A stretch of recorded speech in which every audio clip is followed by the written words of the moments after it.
I want you to see how talented this skateboarder is on the screen right now. Nollie back heel, a 10 stair.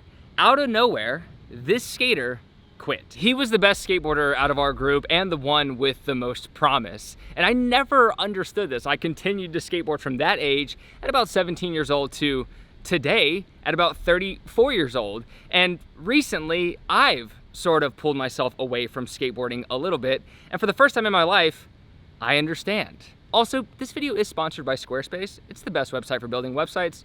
More on that later. I remember saying all the time when I was younger, there is no time period in which I will stop.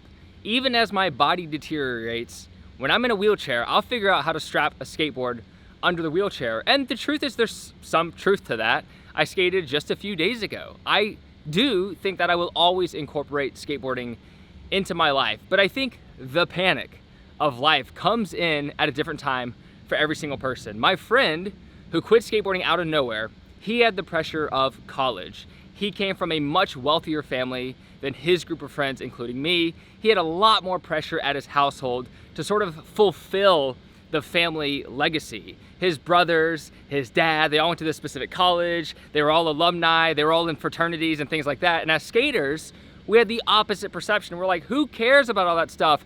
Have fun with your friends until you're old enough to live in a van and work a minimum wage job and skate. And I think the pressure that he felt of life was just way too immense. And honestly, we were the kind of friends that brought him down from his long-term vision. It's 99 degrees today, by the way, so ignore all the sweat that's gonna be flying out of my face. This might feel like a hard thing to hear, that you're the friend that the person has to move on past. But I think when that happened with me especially, I was like, dude, our friend group, we're the good skaters.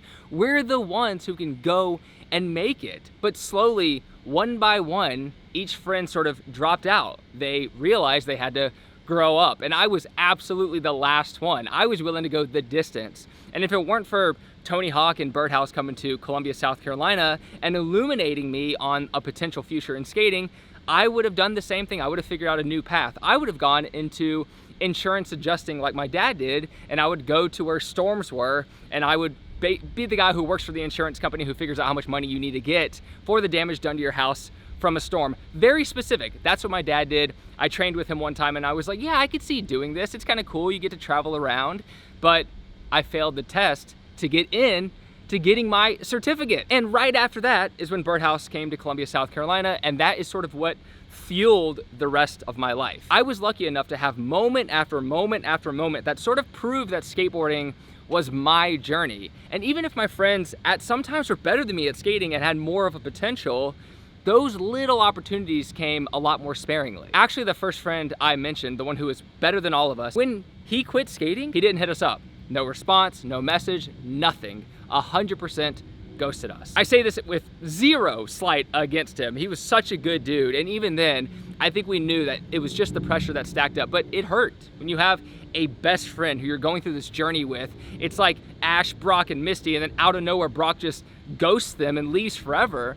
It causes pain. There was a lot of pain, and we were really sad. We went through a lot with our friend. And if you're from Columbia, South Carolina watching this, you're probably like, no, your brain's probably exploding right now with me talking about this subject. There are still some skaters like myself who do go through the journey, who do have opportunities even to today, who just decide that maybe enough is enough. Think about Nick Dompierre. Think about Neen Williams. They're still skating probably once in a while, but they put everything into a new category like I have. They put everything into fitness, and they're doing amazing in that field. And recently, as you could tell, a lot of people, I started a new YouTube, a new Instagram, everything that's primarily fitness. Like, I have gone completely into that world, and that's what I'm filming every day. That's what I'm excited about.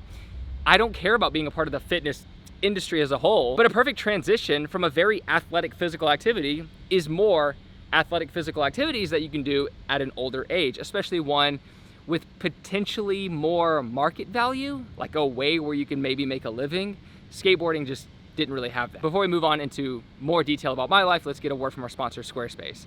I love that we're just watching the sweat slowly expand in my shirt. Squarespace is the best website for building websites. It's extremely intuitive. Everything is built in, so they use AI. You just type in the kind of sections you want and they'll put it in for you. They have award-winning templates you can choose from.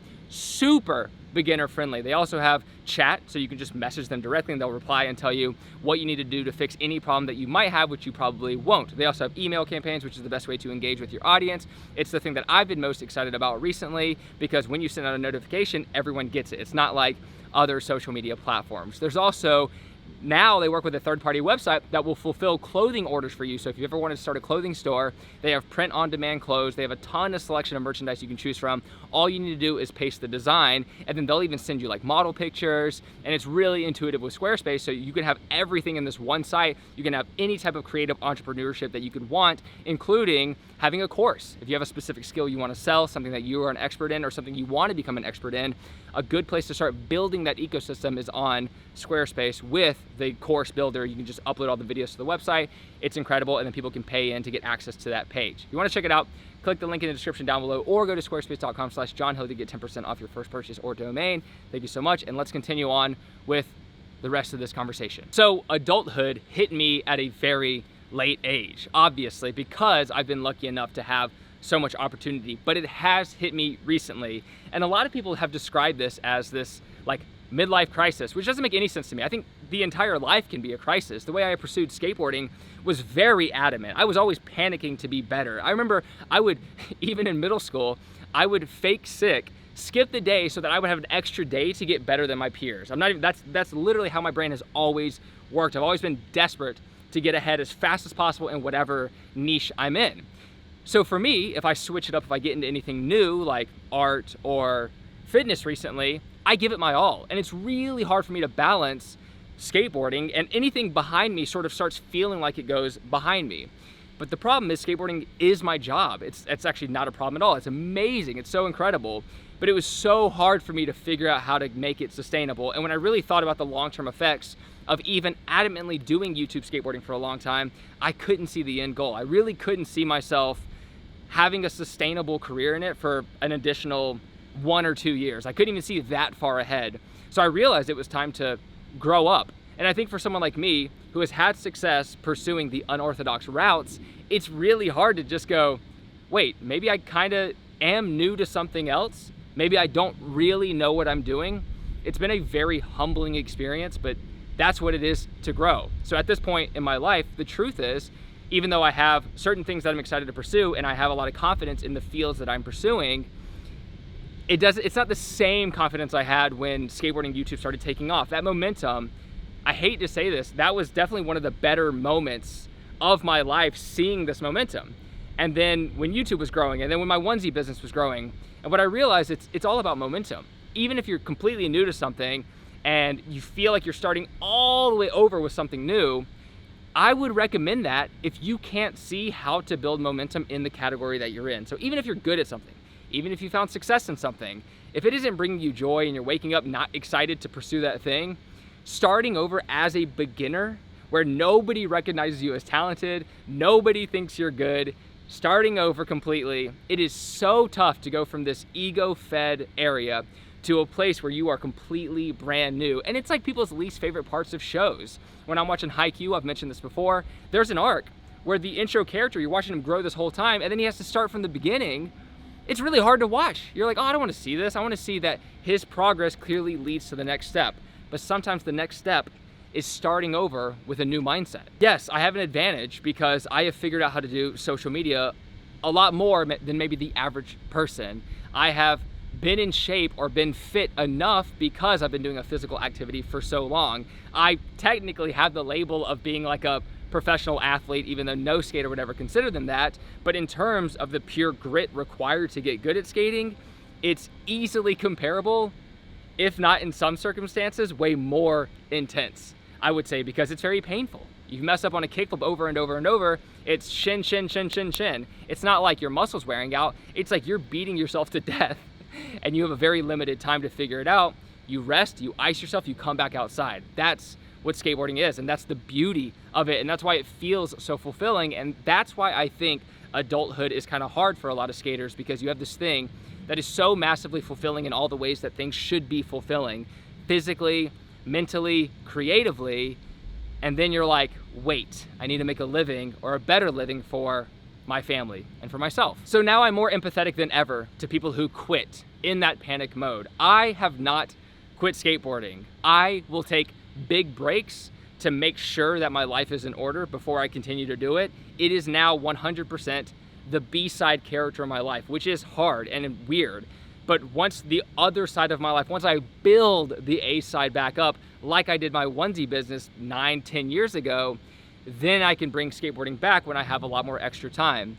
But as a father now, I don't. And any extra time I have, I spend with my daughter. And it has been so fulfilling and beautiful and sweet. And I can't even go into detail about how life-changing and amazing it is having my daughter in my life, how we spend so much of the day together. Every extra second I have, I'm with her, and it's just the best. I can't even explain. I'm sure if you have a kid, you understand. It took a year and a half for it to become somewhat like easier.